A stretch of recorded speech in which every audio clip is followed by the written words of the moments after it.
So you're thinking about selling your home and you're going to give a call to OfferPad, Open Door, and Zillow and see what offer they would make you. Well, those are iBuyers, and today we're going to talk about the pros and cons of doing business with an iBuyer. An iBuyer is an investor, and it's really nice to sell to an investor because there's no showings and you can typically stay in the home longer after closing, allowing you to make an offer on something that you want to purchase. And it can be a very convenient situation.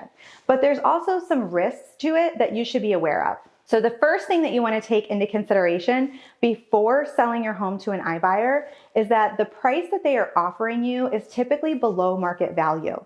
You'll want to make sure that you talk to a couple different realtors to really get an idea of what your home could sell for on the open market. And if putting the most money in your pocket is important to you, then an iBuyer is probably not the way to go. The next thing you really want to consider is the fees.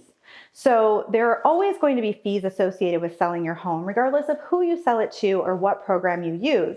But iBuyers sometimes will slide in fees after that initial offer is made. So make sure that you're talking to them about what their upfront fees are, if there's going to be additional fees later in the event that they feel like they have to make repairs on the property, and that you really truly know what your bottom line is.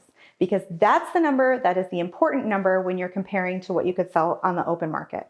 The last thing that you really need to take into consideration is the contract. So when you're working with an iBuyer, you're representing yourself, and they are writing a contract that is not our standard Arizona contract. They draft their own contract, and of course, all the terms are going to heavily favor them. So make sure that you're reading it thoroughly, that you fully understand it. If you don't have representation, seek legal advice. And just know that they have the option to cancel that contract if something changes for them throughout the escrow. If you have any other questions about iBuyers, feel free to give me a call. I'm always happy to answer all your questions.